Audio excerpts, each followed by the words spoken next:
She Adeyemori Oluwaseun Adeboye, but you can call me She. And this is a training that was originally designed for UGMS Edibo 2025-2026. The original files were lost, so I'm re-recording this because I know that it would help someone understand the basics of chronicling, writing for a class chronicles, or just generally journaling experiences, day-to-day experiences. So as much as this is tailored towards med school, there are principles you can apply across board. So join us in this training and yes, enjoy. So these are some shades of Shay. I'm a writer, editor, and medic. Again, because this was tailored towards medics, these are the three shades of Shay that I was going to highlight because I'm a medical student passionate about pediatrics and child health advocacy. I'm a writer, editor, and these two are particularly important because they are the beginning somewhat of my journey to writing in medical school. Once upon a time, I introduced myself as a writer editor in a space, and then someone came to meet me and said, "You know what? I'm thinking of doing a class magazine." And you said, "You're a writer, so let's do this thing together." And then I was a little skeptical because it was a new environment. I didn't really know people, but I decided, you know what, let's try this. I wanted to remain anonymous because, again, I hadn't defined my audience, so I wanted to be free to write without judgment, without restrictions. And then that happened. And eventually it birthed what we call the Game Chronicles. And the Game Chronicles was something that we gathered around. We would laugh about it, we would reminisce on moments. In fact, I would be in circles where we were trying to figure out who actually wrote the Game Chronicles, and I was sitting right there. And it was just fun for me because what started out as me just expressing myself or an outlet of stress for me eventually became a community. It became something to distress, and it became a rally point for each and every one of us. And I realized that at the end of the day, the audience I was looking for, the reader I was trying to define was me. We were all medical students going through one struggle or the other, and this really helped the chronicles to be real, to come to life, and for each and every one of us to enjoy that journey. So, the learning objectives for today's training is to adapt the writing process for your specific assignments and to understand the basics of storytelling beyond just reporting. Like I said earlier, this is tailored towards chronicling events, chronicling day to day activity, chronicling your week as a class, and things like that. So, beyond just reporting, how do you tell a story that people want to read and people want to go back to? So this is the outline. We're starting with the writer, the process, the work, the growth, and then the chronicles. So the first part is the writer. Yes, this is a play on the writer. And what this helps us understand is that there are two parts of it. There's the write and then there's the tar. And basically this whole play on words is just the boundary setting philosophy. For the people that you're writing about, they have a right. Their right is that you don't disrespect or slander them. You respect privacy as much as possible, and then you understand the peculiarities of the environment. One of the major differences between chronicling things like this and journalism is that sometimes a journalist may not respect your privacy. I don't know if it's ethics of the profession to respect privacy as much as we are calling for here. But the truth of the matter is that here is a class where I didn't call to be audited. I didn't call for my life to be written out and things like that. So as much as we're documenting the moment, you must also understand that people's privacy matters, and you can't just write about things because you feel like it will be interesting news. Someone's medical condition or diagnosis, even if they found out in class, is not something to write about if they're not comfortable with sharing it with the whole class. Someone telling you information about themselves or confiding in you is not something that you write just because you feel like it. To respect privacy as much as possible. And then understanding the peculiarities of the environment. Again, you're respecting privacy in terms of patients, because even though you're writing experiences on the ward, you cannot give patient identifying markers, because that's a breach of confidentiality. You cannot also, there's the hierarchy in medicine, you cannot also disrespect your elders in the profession, because it means you don't want to leave medical school. So these are little peculiarities of the environment that you must understand. And even if it isn't medical school, whatever environment you find yourself, understand the peculiarities of the environment so that you can tailor your work to reflect that. For the writer, understand the tension, the answer, and the reader. Sorry about that. Understand the tension, the writer, and the reader. Now, the tension talks about what's the tension talks about what makes this writing necessary. Why do you have to document this? Why does it have to be written down? That's what your tension is. And then your answer is what's your solution or position is in this whole thing. What exactly is your stance on the matter? For the reader who is meant to receive it or act on it. For instance, something happens in your class. There was a mid-sem or an IA interim assessment, and people did really terribly, or people felt really bad after it. We've not seen the results, but the whole point of writing this is that it was a major communal downcast moment. So you're writing that to document it so that you can look back at it and reflect. So, what solution or position is being offered? Are you trying to give encouragement that everyone shouldn't despair because, oh, it was a general thing and we'll all be fine? You're trying to give encouragement that, oh, we can all do better next time. Let's not just rely on past questions, but actually read our notes. Or the solution is, oh, we need to go and talk to the lecturers because we realize that the standard of what we're learning, or we don't know how to learn for this thing. What solution or position is being offered? And then the reader who is meant to receive and or act on it. This would inform your language, because if you're talking to medical students generally, there are certain things you can use that whoever is a medical student that reads it would understand it and be able to relate to it. But if you're talking to people in your class in particular, there might be certain internal lingo that you use that everyone understands and they can all flow with and vibe with, and this would make it more relatable and more endearing for your classmates. If you're writing for people outside of medical school to read the reports as in, oh, this is what happens, then your language would also slightly change. You might not use certain technical terms, and you might be a little descriptive in some of the things and not just assume that they know what it is. So that's what the writer is about, the right of your subject and then your responsibility as a writer. Now we go to the process. In the process, we ask ourselves the 5 W's: who, what, where, when, why. And sometimes we have to add the H, which is the how. Now, in who, what, where, when, and why, it helps you to create your story. Who did what? Who is this story about? Who is the subject of our story? What happened? Where did it happen? When did it happen? Why do you think it happened? Or why is this whole thing necessary? And sometimes telling the how helps to expand the story. So instead of just saying we wrote an IA, like the example I gave earlier, we wrote an IA today, or it's Friday and you're saying on Wednesday we wrote an IA. That's just a sentence. We can expand it so much more. Who? The medical class of 2020, UGMS medical class of 2029 wrote an interim assessment this week.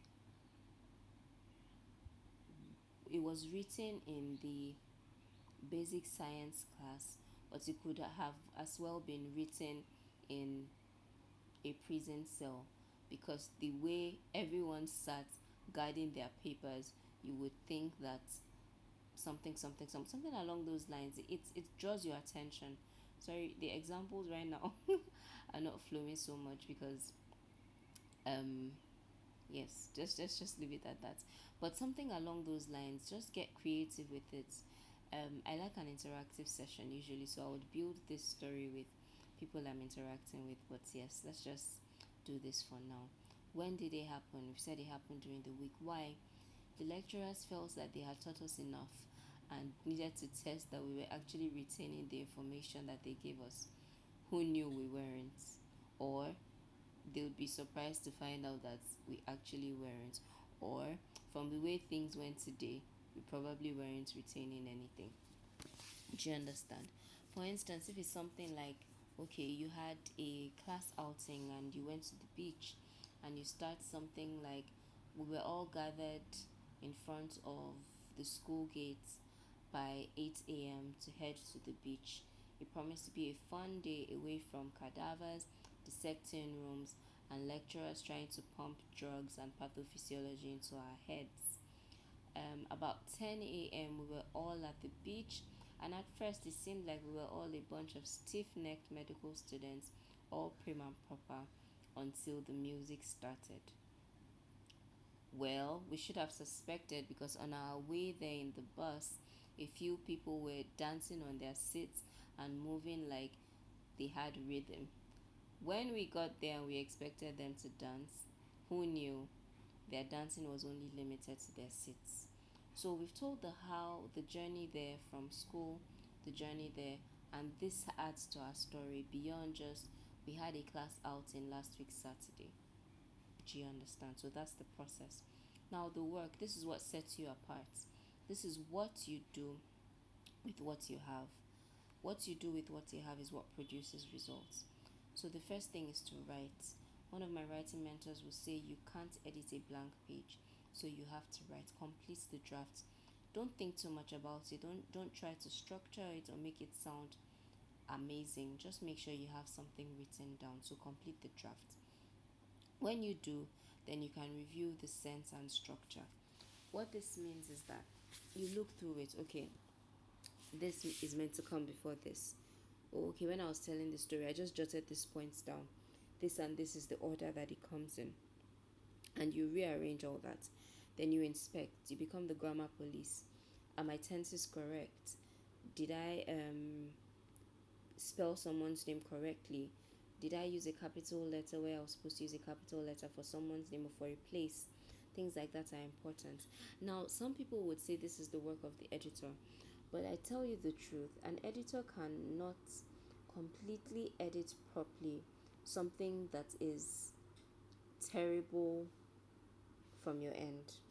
Now, take that with a pinch of salt. What I mean is this: I don't know the people in your class. If I'm your editor and you send me a wrongly spelled name, I might assume that's how the person spells their name. Or I might correct it and then I'm wrong because that's actually how the person spells their name. So little things like that, pay attention to it. Let me go to the next slide, then I'll come back. So take special note of spellings. Names are of note here because the editors may not have access to that information. Grammar, subject verb agreements, verb tenses. These are simple things that you can pay attention to when you're writing yourself. Punctuations, wrongly placed, it can change context. So let your punctuations be properly placed so that your editor understands what it is that you're saying and they can edit properly to deliver your message wholesomely. And then test. When you're done, you test for flow and readability. Read it out loud. Does it make sense? Does it flow? Does it work? Does it sound like your class? If it doesn't, if you don't like the way it sounds, if it's sounding too mechanical, then maybe you have to do an overhaul. If it has too many technical terms in it, maybe you have to look for simpler terms to put in it. Then you evaluate and submit. And then once you submit, that's where the work can now be published, can now be read, can now get to your audience, and then you can get feedback. Now, the growth. This is what you need to do to go from one level of writing to another. They might sound cliche, that's the truth, because you probably have heard it in one writing seminar or the other if you try to do that a lot. But the truth of the matter is that when you read a lot, you would begin to sound like the people you are reading. So be intentional about what you read. Don't just read a lot, but be intentional about what you read, because eventually you start to sound like the primary voices in your the primary voices that you read, the primary voices that you listen to, you start to sound like them. So if you read a particular person a lot, you start to write like them. And then practice, practice, practice. Correct practice is what makes perfect. So when you practice, ensure that you take it for feedback, you take it for correction, you ensure that you review what it is that you're writing. Don't just write and dump it. Review what it is that you're writing. Then grow intentionally. Go for courses, take trainings, apply for mentorship. These are things that help you grow intentionally, because people that have gone ahead of you can give you tips and tricks of the trade. Sometimes it's your colleagues in the industry that tell you secrets to things that you probably have never thought about before. And beyond that, it gives you a network of like minded people, people that you can collaborate with, learn from, and grow with. And like I said, feedback is great. Objective feedback from trainers and from your audience as well. Know what your audience, like, go back to what your audience was thinking. What did your audience get from it? What do they think about it? Is it the message you're trying to pass across?